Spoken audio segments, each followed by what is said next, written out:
Hi guys, I'm Tony. Hi, I'm Krassi, and we're here with the film The Therapy.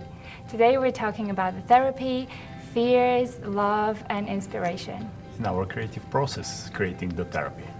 Thank you.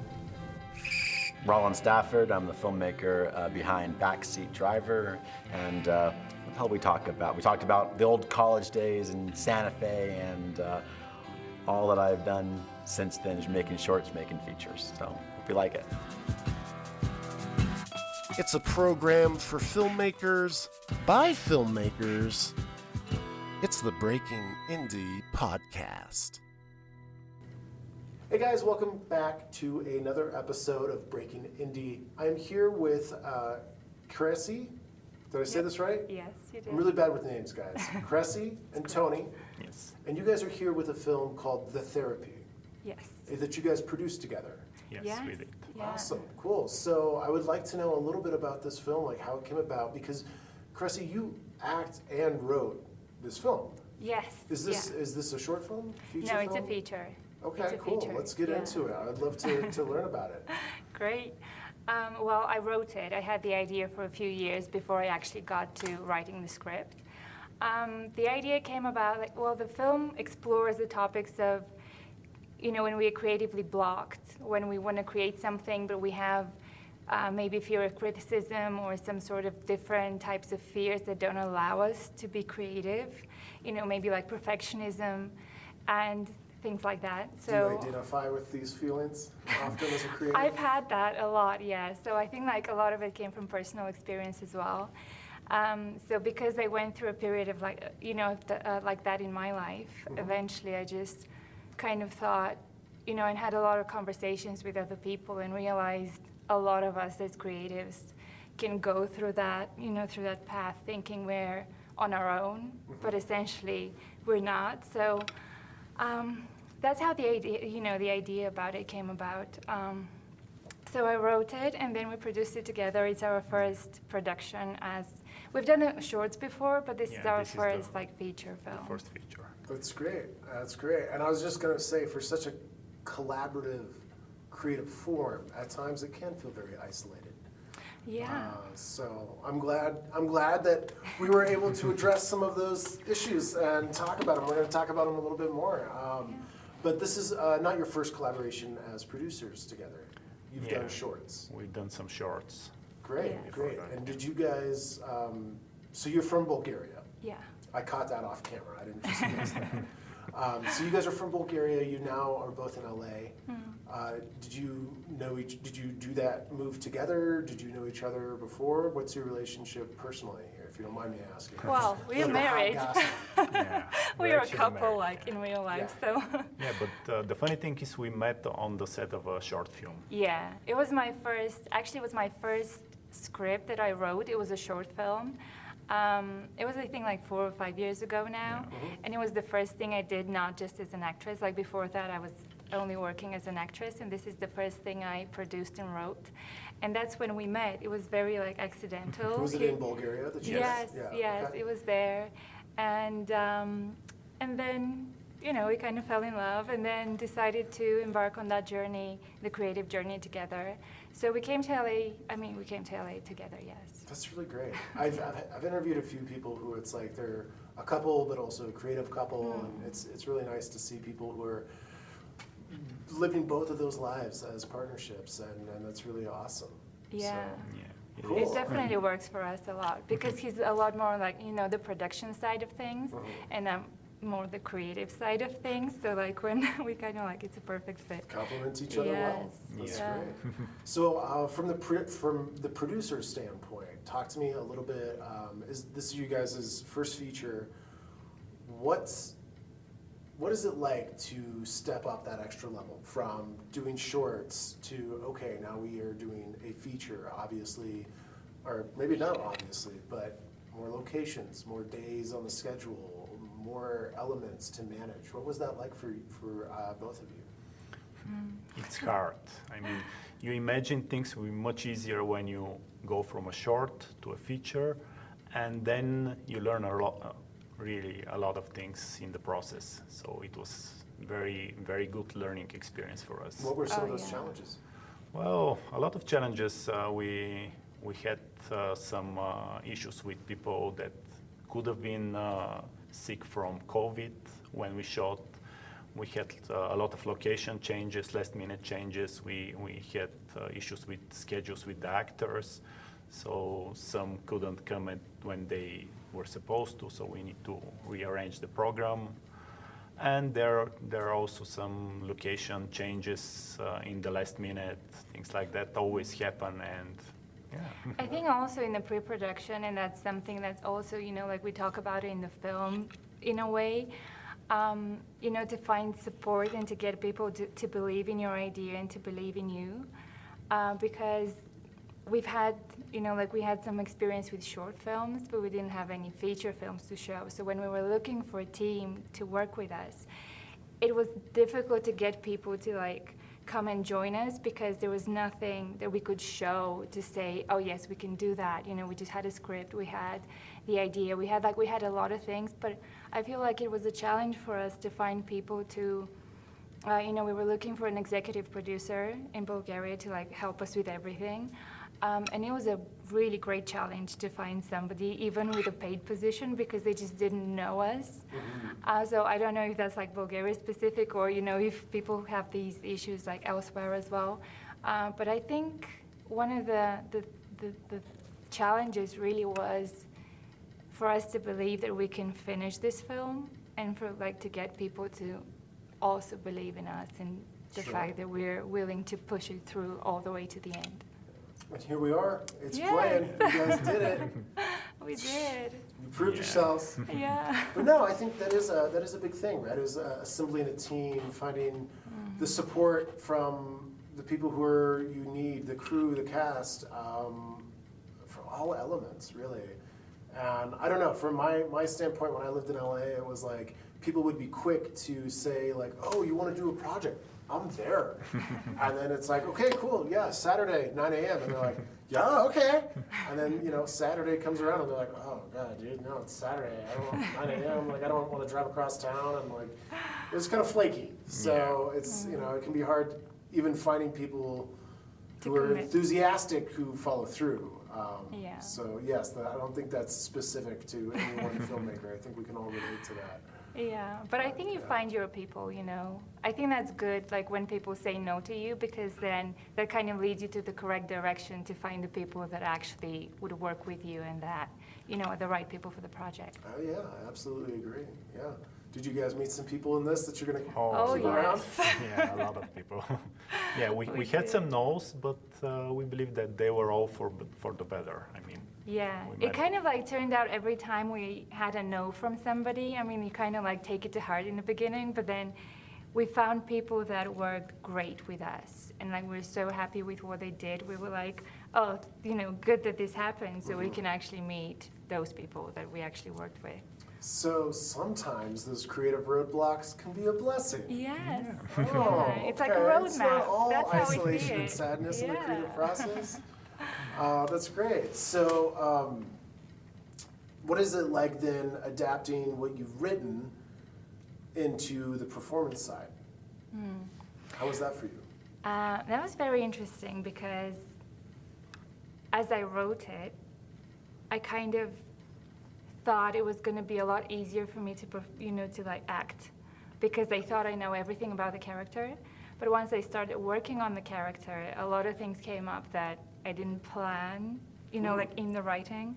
So that was actually very interesting to me to figure this out, that even though I wrote it and I had the analysis and everything a lot, ahead of time, that I still could discover a lot from my character. That was Cool. very fun. Yeah, always more to be discovered. Yeah, yeah. Awesome. Do you guys have another project in the works right now? We are kind of in a pre-production phase of another feature, but we haven't actively started working on it. Yeah, we also have a short film coming out probably in a month or two. It's about domestic violence, so it's kind of a heavy topic. But it's almost done. It's still in post-production, but soon it will be ready as well. Cool. That's great. Yeah. Do you guys have a production company that you go through, or Yeah. What is your Yeah, we production do. company? It's called First Draft. Okay. Yeah. I mean, we created it to because we had to have a production company to shoot, the therapy. So we kind of like, I don't know, we discovered that a lot of the things that we had to do, that we didn't really necessarily think that they would inspire us, or it's kind of like it wasn't an end goal to do that, but it was kind of like part of the journey. So we created it for one purpose, but now we're thinking, oh, let's do more projects because we have that. So I think it's interesting how things can open doors for you, even if you didn't expect it to. Do you guys have like a social media handle or anything for this project yet? Yes, it's called the Therapy Film. The Therapy Film. Yes. That's on Instagram and On Instagram and Okay. Facebook, yeah, and Well, we'll TikTok. take that below. Great, thank you. It's tagged below. But for those people who are listening and can't pull out their phones, yes, that's great. The Therapy Film. Yes. All right, excellent. Well, thank you guys so much for being here and for talking about your project, and just so grateful for you guys to be able to make it all this way out from LA to New Mexico, and I Thank hope you that so you much. enjoy the time while you're here. Thank you. Yeah, thank you so And, much for inviting us. We're so happy to yeah. be here, part of this festival. That's so nice. That's so nice that you guys came all the way out from LA, whereas my co-host, Cole, is sitting in his living room, probably in his sweatpants, eating nachos for breakfast. Isn't that right, Cole? Oh, that's right. You're not here to say any kind of rebuttal. I don't do this alone. I usually have a co-host. Oh. My boy dropped the ball. He's like, I can't make it from LA. That's way too far. Anyway, I like to take these little minutes to just drive digs at Good him. idea, He's yeah. helpless I would have done to, that. to say anything in rebuttal. So, Awesome. all right. Well, guys, thank you for putting up with me, and thank you for being here. Thank I hope you. that your Thank screening you. goes flawlessly, and make some great connections while you're here. There's a lot of great filmmakers, so don't be shy. Thank you Thank so you. much. All right, cool. Well, thanks, gang. Thanks for tuning in to another episode, or perhaps even partial. We may have more to come, or there might have been already. I don't know. I don't edit these until I'm like months from now. God bless us all. And please help me. If you have any resources, like, I don't know, money, send it our way. We're happy to receive it. It's the Breaking Indie podcast, looking for sponsors all the time, and looking for love, more importantly, from you. So please, like, subscribe. It really does help us out. All right, guys, have a good one. This podcast is brought to you by brwdigital.com, a video production company based in Santa Fe, servicing the needs of businesses and content creators worldwide. brwdigital.com.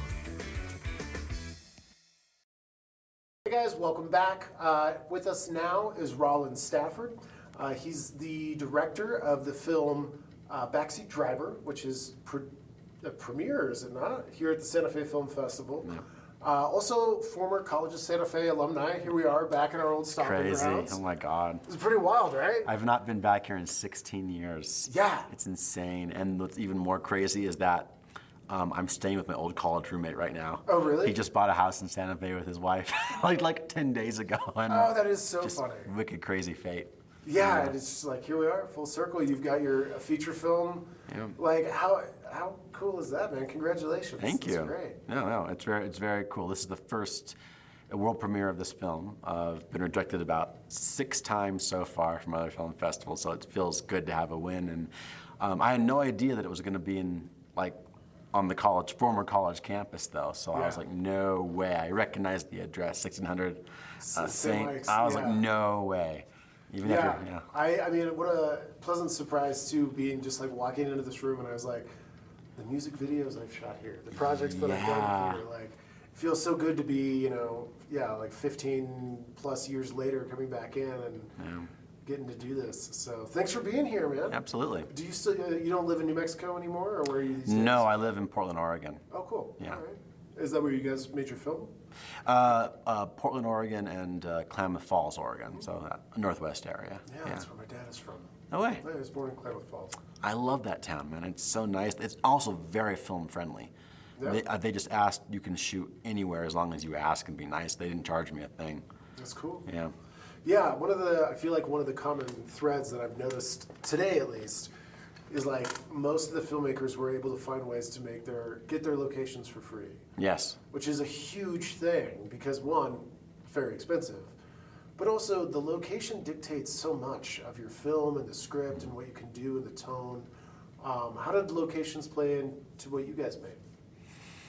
Well, Klamath Falls is a beautiful place, as I'm sure you know, and we used a local theater, we used a cemetery, we used the lakes, the downtown area, all for free. Only thing I had to pay for was like have a porta potty delivered to the cemetery so the extras could use the restroom. But I think it looks great on film, and the rest of it we shot in Portland, Oregon, and sort of faked the insides so it looked like Klamath Falls. Okay. Yeah. Awesome. Yeah. And what is the tone of this film? It's a straightforward comedy. It's about a guy who discovers he has a half-sibling living in Klamath Falls, so he goes down to meet her. But the two siblings also have imaginary friends who don't get along with each other. Okay. So, yeah. That sounds, It's a comedy. sounds fun. Sort of a road trip comedy. Yeah. Awesome. And were you originally from Oregon? Yeah, I was born and raised in Portland, and then went to college in a couple places, including Santa Fe, and graduated from Vancouver Film School in Canada. Oh, that's great. Yeah. Awesome. Yeah, that's really great. Yep. Is that where you ended up going after CSF? Obviously. No, actually, For quick backstory, if we haven't established this already, this college shut down, went bankrupt, and poor people like Rollyn, who were like just about to graduate, a year away. a One year more away, year, I could have got totally graduated shafted, and a lot of the classes that the school had, a lot of the credits don't transfer. They did not transfer. Did not. No. Like our freshman year, you had a 9-credit class, which was a bulk of your freshman study that doesn't transfer anywhere. I'd say about half my credits transferred to my next college, and as a result, I didn't graduate college it took me about 5.5 years because of that. It's okay. So by the time Santa Fe kicked us out, I was like, I'm so done with college. Just give me any degree on my resume, and then I'll go to work. And that's what I did. I finished up at Portland State University with the easiest Bachelor of Science I could, and then I went to work. So. Oh, cool. So then did you get as a master's, or what did you do in Vancouver? It was a year-long intensive program, sort of like 3 years of college mashed into one year. Yes, a certificate. It's a trade school. So yeah. Right. Yes, I'm very familiar, or was, with the ads in Filmmaker magazine. When I was looking at colleges, I grew up just south of Vancouver, so it was always like, oh, I don't know, but intense program. I say I've learned a lot from that school. The biggest thing I learned was how to deal with stress, honestly, because I've never been so stressed as I was in film school. Yeah, well, that is a great lesson to learn in this world that we live in. Everything else is easy compared. Yeah. So how did you get into filmmaking? How did you fall in love with it? What was that story? I always knew I wanted to be involved in the filmmaking business. I discovered I'm most happy when I'm on a film set. But my first job was really working as a stand-in on a TV show in Portland called The Librarians. And I was Christian Kane's stand-in for 2 seasons, and it was a very cushy job, you know. The crew was good to me, and I loved it. So I was like, well, this is what I want to do. And so I just sort of started making my own films after that, a lot of short films and all eventually features. Okay. Yeah. And do you have your eyes on another project at this point? I've been hired to direct a feature in August, and this is the first time I've actually been hired to solely direct a project that I wasn't producer or writer. Yeah, that sounds like a dream to me. It feels good. It's a like a dream come true to me right there. It's a very low budget. I'm not getting paid anything, but it's like, very little, I should say. But I like the producers are wonderful people, and they want me to shoot this thing in 14 days, and it's like a 90-page script. I'm like, okay, well, let's work at what we have, you know. But it is exciting to be a part of something that I wasn't the creator of initially. Sweet. Yeah. Congratulations. Thanks. Do you have any social media that you can plug for us?